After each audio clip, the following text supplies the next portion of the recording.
Good day. Today we'll explore how pregnancy is medically established in Philippine courts, essential for cases like violence against women and children or rape. We'll use the 2015 Supreme Court case People versus Dinamling as our example, where pregnancy aggravated the penalty. Why prove pregnancy? Courts require pregnancy proof for aggravating circumstances as in Dinamling, where it raised penalties despite not being a crime element. Victim testimony starts it, but medical evidence confirms. Primary proofs include unrebutted victim testimony, medical certificates, and extant expert OB/GYN testimony, as upheld in jurisprudence. Ultrasounds or beta HCG tests provide objective data but are secondary to records in many cases.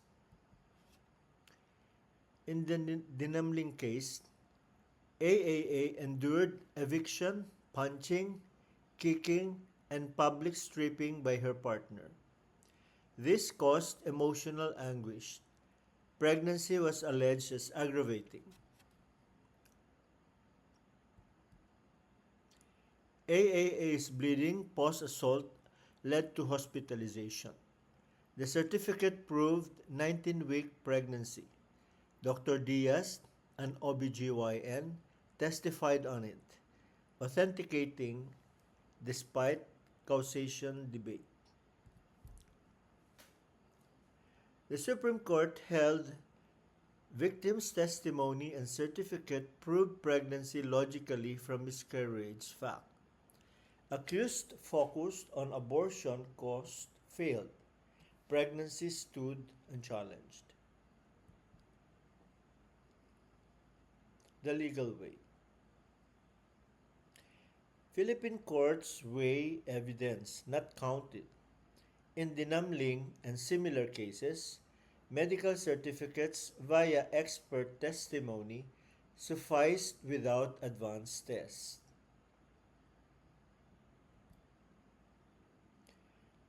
Rape cases add birth/DNA, but violence against women, like in the Dinamling case, relies on certificates. Always authenticate via custodians or experts.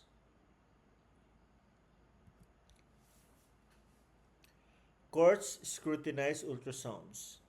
In Dinamling, testimony clarified ambiguities. The prosecution must lay foundation properly. Key takeaways. Pregnancy is proven via testimony and medical records and expert witnesses. In the Dinamling case, the certificate sufficed for aggravation. And for all practical purposes, you have to prepare an OB/GYN witness early. Now, how to challenge fake pregnancy ultrasound? Grounds to challenge on fake ultrasounds and what is the legal basis? Fake ultrasounds are inadmissible without originals, metadata, or testimony. Courts exclude them under evidentiary rules, as seen in fraud cases. Move to suppress early.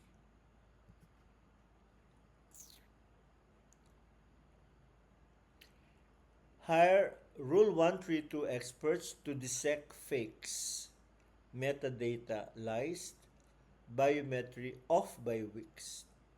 Subpoena clinic PACS systems proves non-existence.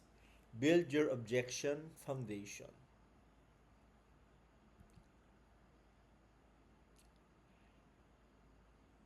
Counteraction and tips.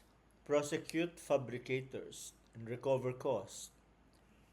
Anticipate in pre-trial to kill the evidence. Practical.